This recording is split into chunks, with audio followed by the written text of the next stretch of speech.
Let's dive into the dark web today. Ooh, getting into the spooky stuff. Yeah, a lot of people want to know more about this mysterious corner of the internet. And thankfully, we've got some sources, some articles breaking it all down for us. Yeah, how it actually works, the real risks, what kind of goes on down there. I mean, It's really fascinating, even kind of scary, but before we get into all that, I think it's important to clarify what we mean by the dark web, right? right, because it gets confused with the deep web a lot. Exactly. So let's start with what everyone knows, the surface web.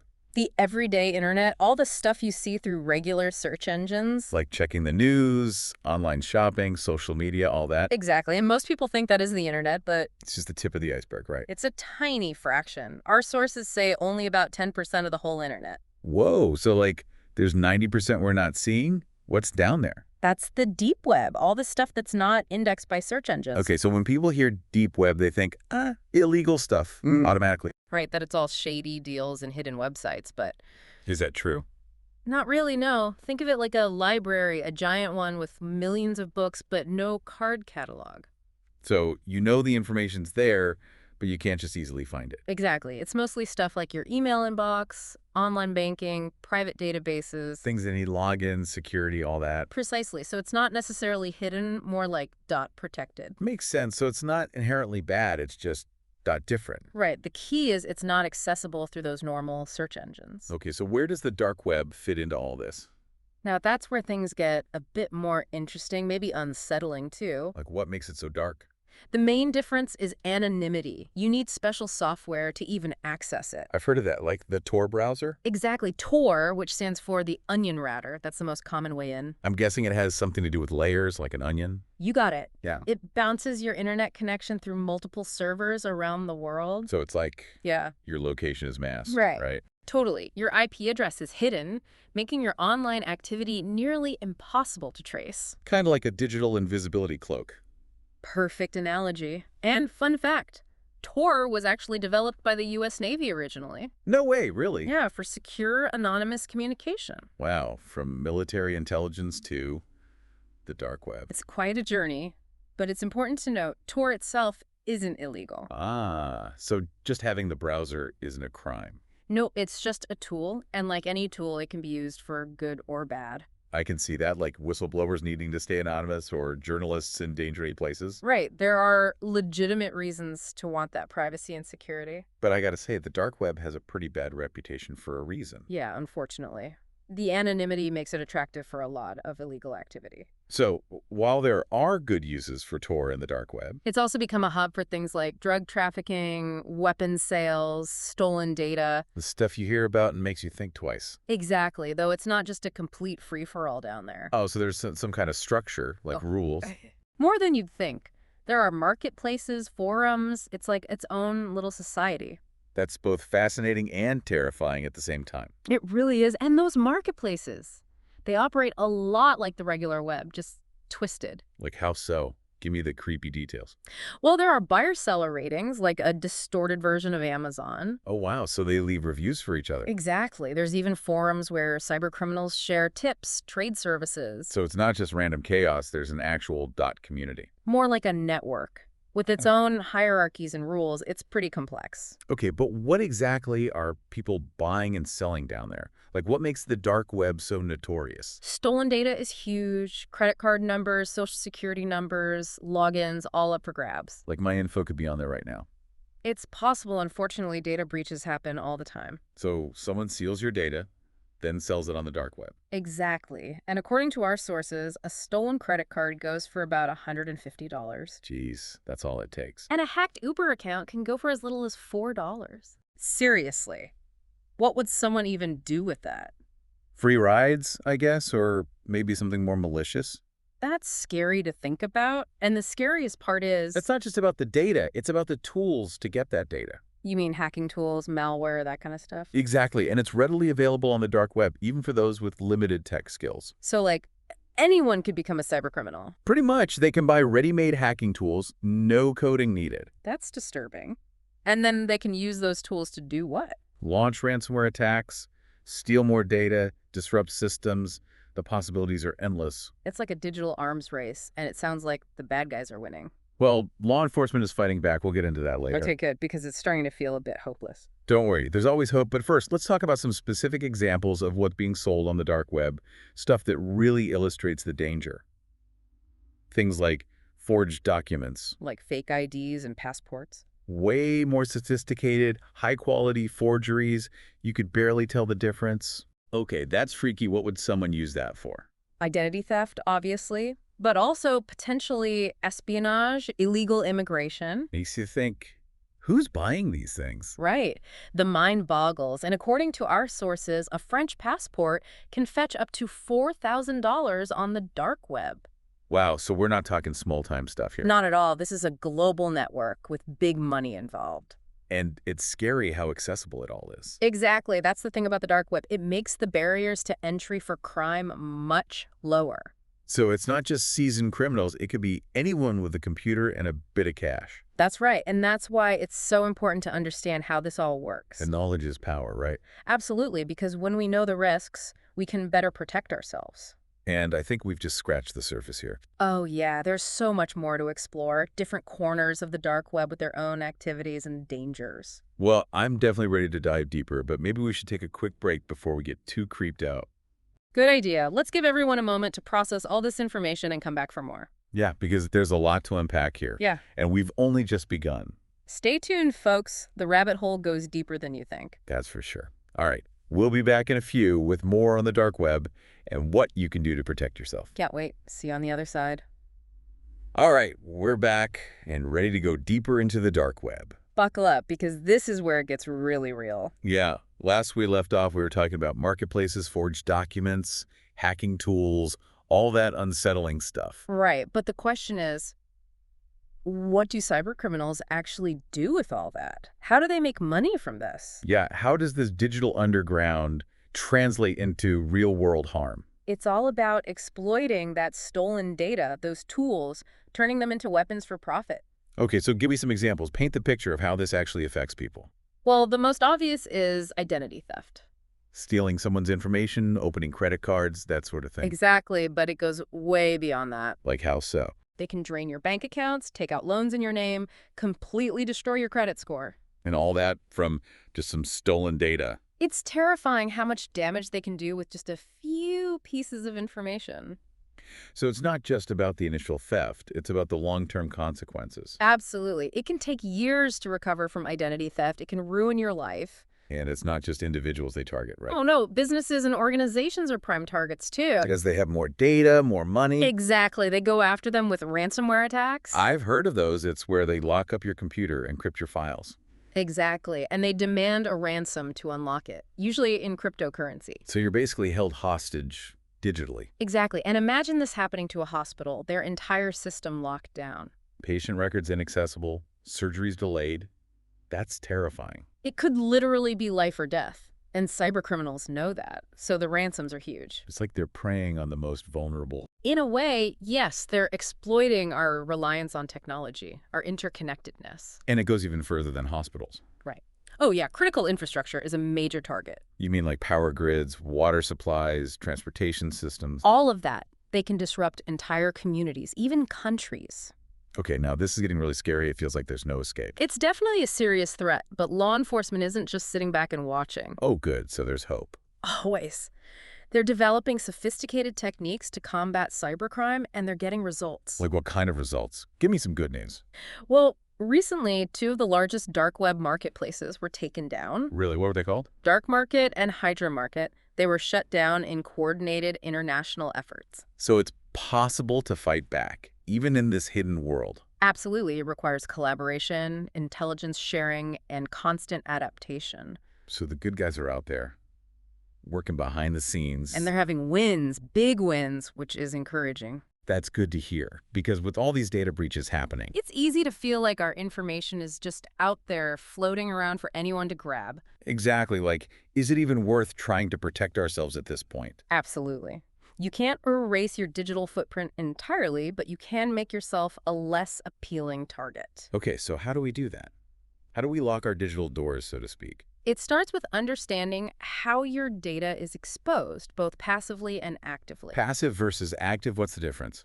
Your passive footprint is the data you leave behind just by browsing the web. Like your IP address, browser history, that sort of thing. Exactly, things you might not even realize you're sharing. And then active is what you intentionally post, like on social media. Right, your comments, photos, even online purchases contribute to your active footprint. So it's all about being mindful of what we share, both intentionally and unintentionally. Exactly, and then there's a third layer, which is data brokers. The data brokers, who are they? They're companies that collect and sell your data. Wait, they just buy and sell our information.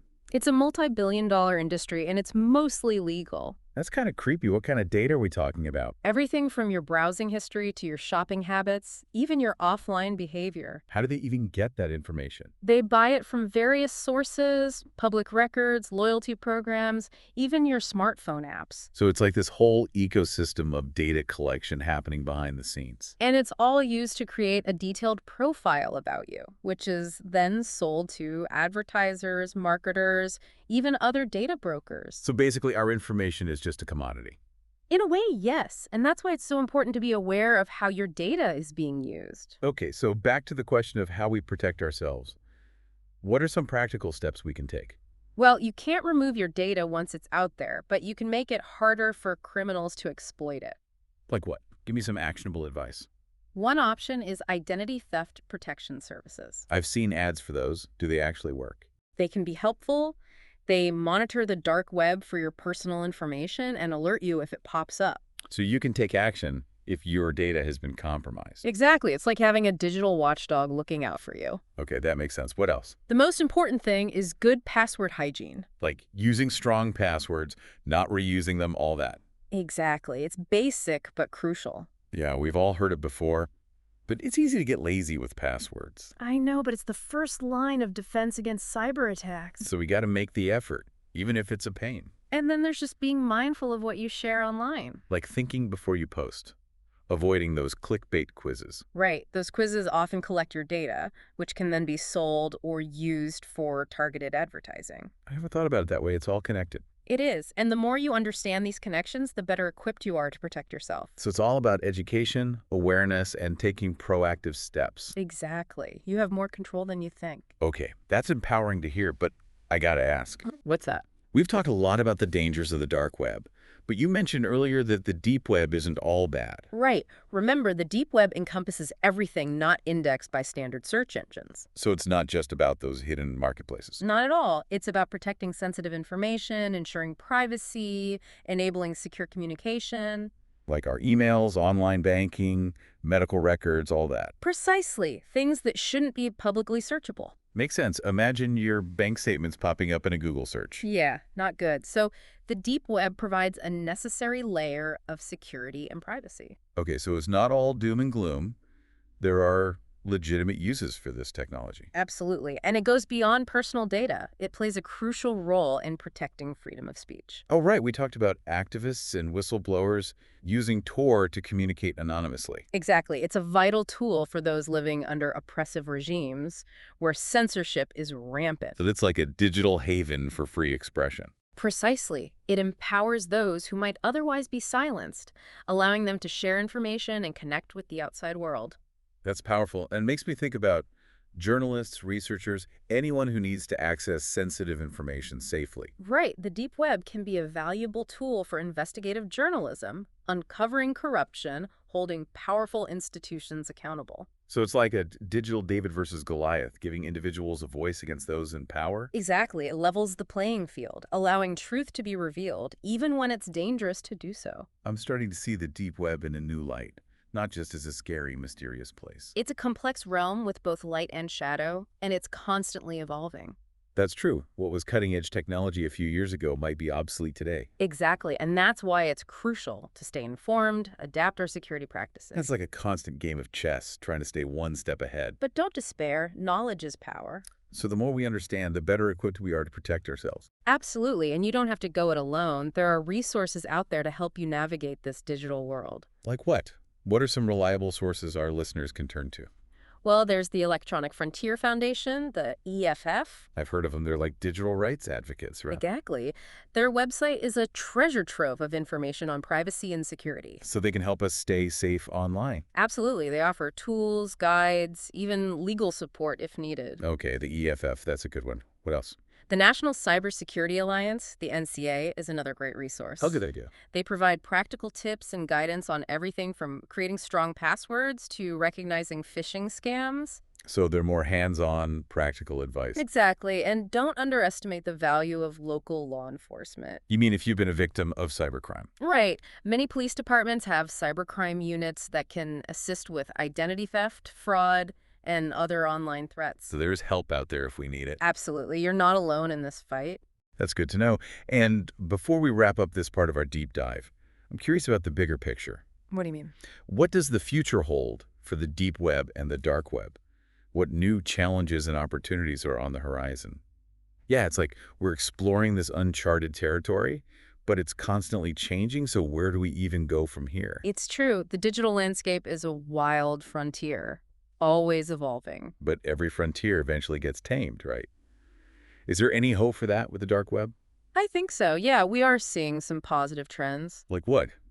Give me some optimism here. Well, for one, there's increasing collaboration between governments, law enforcement agencies, and tech companies. So like everyone's realizing this is a global issue that needs a global response. Exactly. They're starting to work together, sharing information, coordinating efforts, pooling resources. That's got to be more effective than everyone working in isolation. Absolutely. And we're also seeing advancements in technology being used to fight cybercrime. Like what kind of technology? Artificial intelligence, machine learning, these are becoming powerful tools in the fight. So like using tech to fight tech, fighting fire with fire. Exactly. AI can analyze massive amounts of data, identify patterns, even predict potential attacks. Whoa, so it's like having a digital detective constantly on the lookout. Pretty much, it's like building a digital immune system for the internet.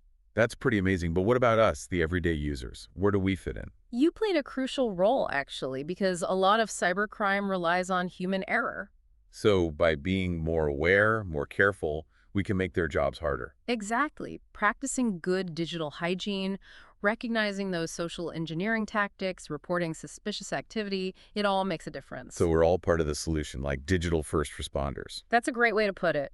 We all have a responsibility to protect ourselves and each other in this online world. I like that, a shared responsibility for cybersecurity. It's not just on the experts. Exactly. It's a collective effort. And there's another key piece to this puzzle. What's Educate. You mean educating people about the risks, how to protect themselves?